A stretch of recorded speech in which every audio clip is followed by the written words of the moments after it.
My name is Teresa. I work at the Children's Department at the Gettysburg Library, and I am reading Chapter 7 of Northanger Abbey.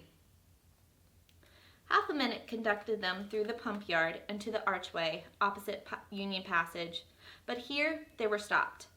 Everybody acquainted with Bath may remember the difficulties of crossing Cheap Street at this point.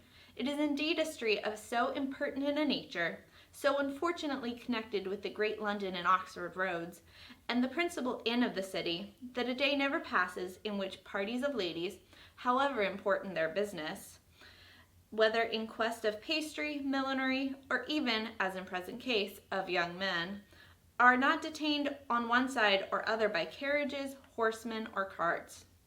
This evil had been felt and lamented at least 3 times a day by Isabella since her residence in Bath, and she was now fated to feel and lament it once more.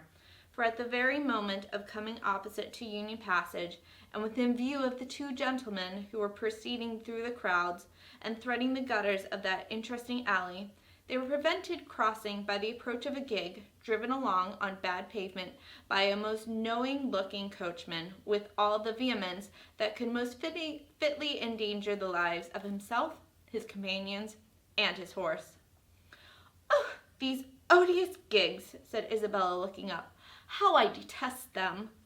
But this detestation, though so just, was of short duration, for she looked again and exclaimed, "Delightful! Mr. Morland and my brother!"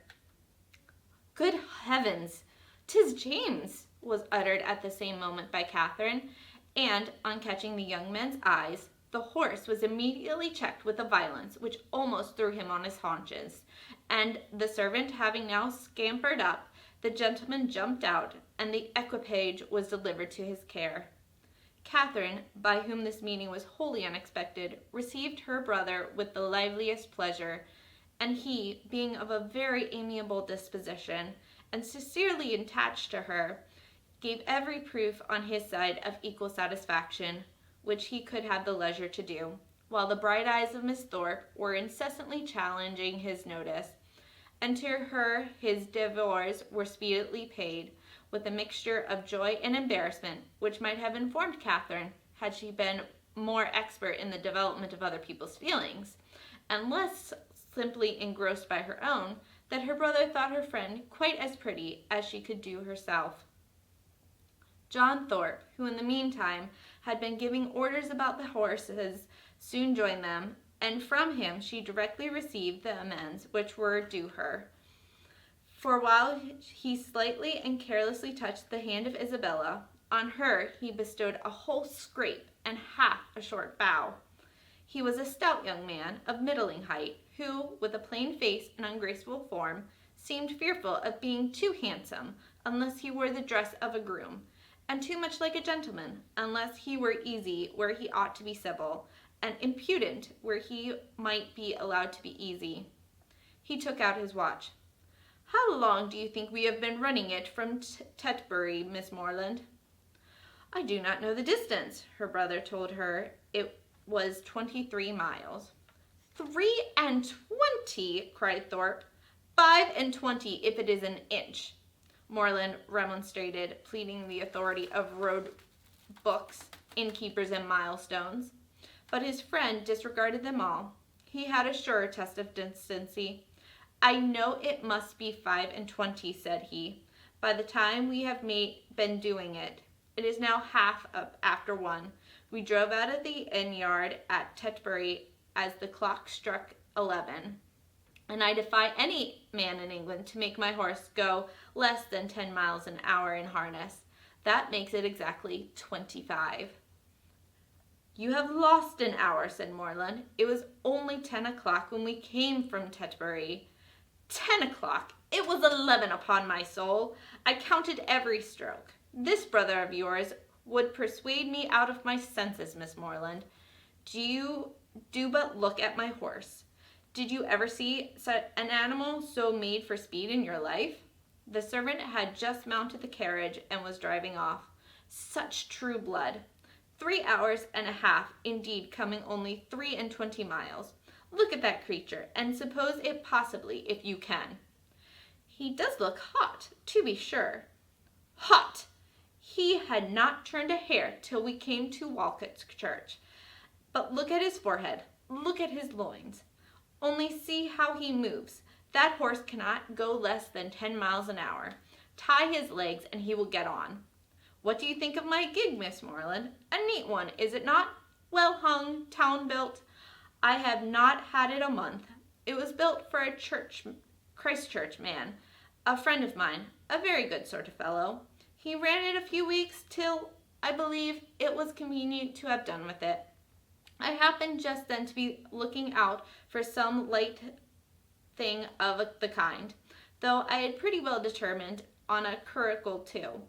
But I chanced to meet him on Magdalen Bridge, and he was driving into Oxford last term. Ah, Thorpe, said he, do you happen to want such a little thing as this? It is a capital one of the kind, but I am cursed tired of it. Oh, said I am a man. What do you ask? And how much do you think he did, Miss Moreland? I am sure I cannot guess at all. Curricle hung, you see. Seat, trunk, sword case, splashing board, lamps, silver molding, all you see complete. The ironwork as good as new, or better. He asked 50 guineas. I closed with him directly, threw down the money, and the carriage was mine. And I am sure, said Catherine, I know so little of such things that I cannot judge whether it was cheap or dear. Neither one nor the other. I might have got it less, I dare say, but I hate haggling, and poor Freeman wanted cash. That was very good-natured of you, said Catherine, quite pleased. Oh, when one has the means of doing a kind thing by a friend, I hate to be pitiful. An inquiry now took place into the intended movements of the young ladies, and on finding whither they were going, it was decided that the gentlemen should accompany them to Edgar's Buildings and pay respects to Mrs. Thorpe. James and Isabella led the way, and so well satisfied was the latter with her lot, so contentedly was she endearing to ensure a pleasant talk with him who brought the double recommendation of being her brother's friends and her friend's brother. So pure and uncutted were her feelings that, though they overtook and passed the two offending young men in Milsom Street, she was so far from seeking to attract their notice that she looked back at them only 3 times. John Thorpe kept of course with Catherine, and after a few moments of silence, renewed their conversation about his gig. You will find, however, Miss Moreland, it would be reckoned a cheap thing by some people, for I might have sold it for 10 guineas more the next day. Jackson of Oriel bid me 60 at once. Moreland was with me at the time. Yes, said Moreland, overhearing this, but you forget that your horse was included. My horse! Oh, dang it, I would not sell my horse for 100. Are you fond of an open carriage, Miss Moreland? Yes, very. I have hardly ever had an opportunity of being in one, but I am particularly fond of it. I am glad of it. I will drive you out in mine every day. Thank you, said Catherine in some distress, from a doubt of the propriety of accepting such an offer. I will drive you up Lansdowne Hill tomorrow. Thank you, but will not your horse want rest? Rest? He has only come 23 miles today. All nonsense. Nothing ruins a horse so much as rest. Nothing knocks him up so soon. No, I shall exercise mine at an average of 4 hours every day while I am here. Shall you indeed? Said Catherine very seriously. That will be 40 miles a day.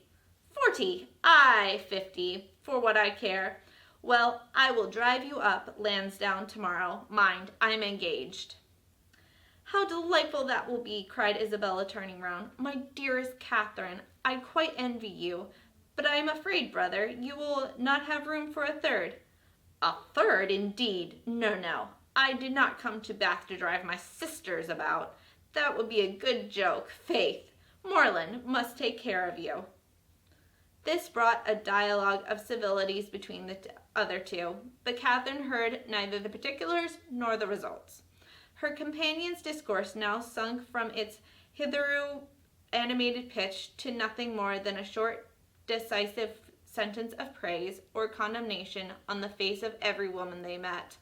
And Catherine, after listening and agreeing as long as she could, with all the civility and deference of the youthful female mind, fearful of hazarding an opinion on its own in opposition to that of a self-assured man, especially where the beauty of her own sex is concerned, ventured at length to vary the subject by a question which had been long uppermost in her thoughts. It was, "Have you ever read Udolpho, Mr. Thorpe?"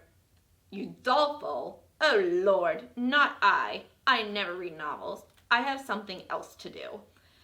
Catherine, humbled and ashamed, was going to apologize for her question, but he prevented her by saying, "Novels are all so full of nonsense and stuff.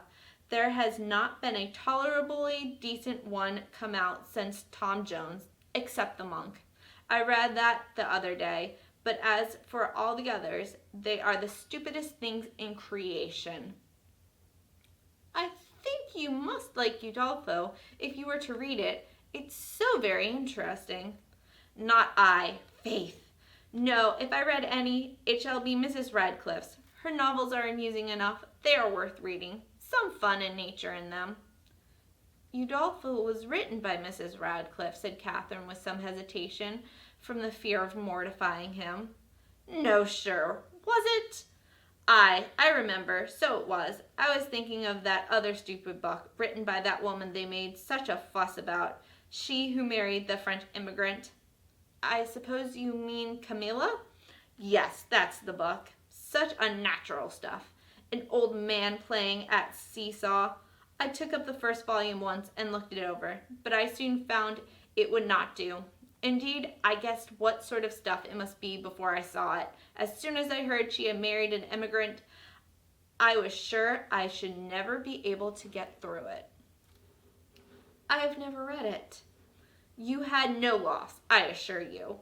It is the horridest nonsense you can imagine. There is nothing in the world in it but an old man playing at seesaw and learning Latin. Upon my soul, there is not."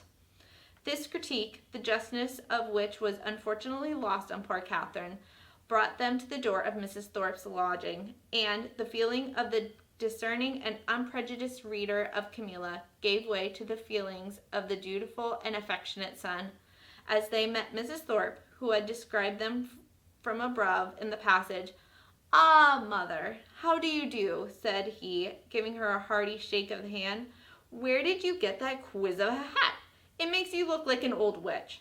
Here is Morland and I come to stay a few days with you, so you must look out for a couple of good beds somewhere near." And this address seemed to satisfy all the fondest wishes of the mother's heart, for she received him with the most delightful and exulting affection. On his two younger sisters he then bestowed an equal portion of his fraternal tenderness, for he asked each of them how they did, and observed they both looked very ugly. These manners did not please Catherine, but he was James's friend and Isabella's brother, and her judgment was further bought off by Isabella's assuring her, when they withdrew to see the new hat, that John thought her the most charming girl in the world, and by John's engaging her before they parted to dance with him that evening. Had she been older or vainer, such attacks might have done little, but where youth and difference are united, it requires uncommon steadiness of reason to resist the attraction of being called the most charming girl in the world, and of being so very engaged as a partner, and the consequence was that, when the two Morlands, after sitting an hour with the Thorpes, set off to walk together to Mr. Allen's, and James, as the door was closing on them, said, "Well, Catherine, how do you find my friend Thorpe?" Instead of answering, as she probably would have done, had there been no friendship and no flattery in the case, "I do not like him at all," she said directly.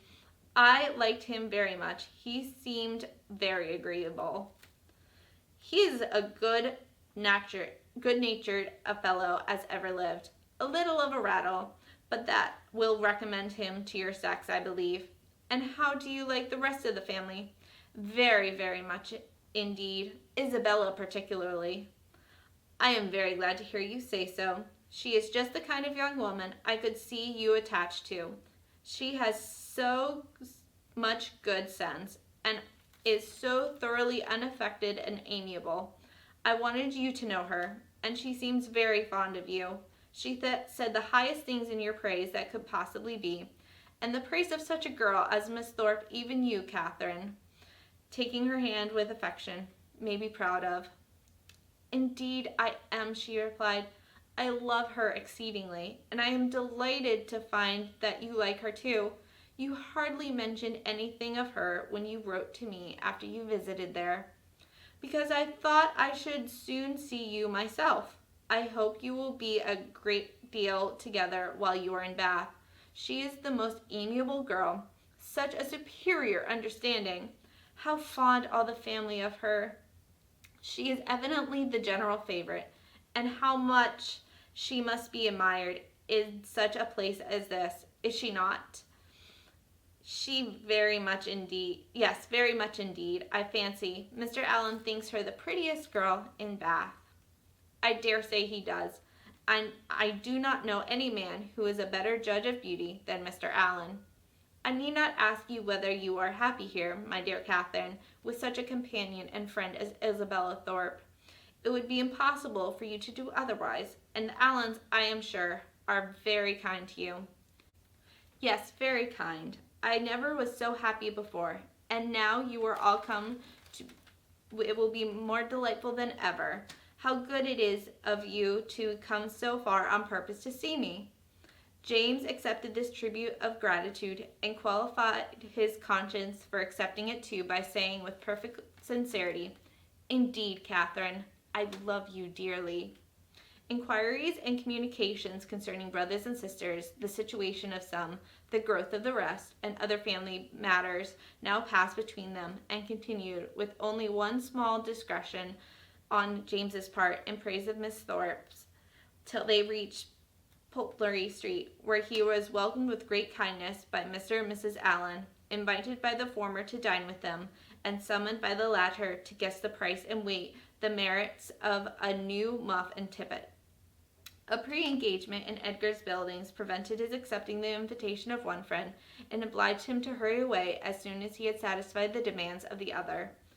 The time of the two parties uniting in the octagon room being correctly adjusted, Catherine was then left with the luxury of a raised, restless, and frightening imagination over the pages of Udolpho, lost from all worldly concern of dressing and dinner, incapable of soothing Mrs. Allen's fears of the delay of an expected dressmaker, and having only 1 minute and 60 to bestow even on the reflection of her own felicity in being already engaged for the evening.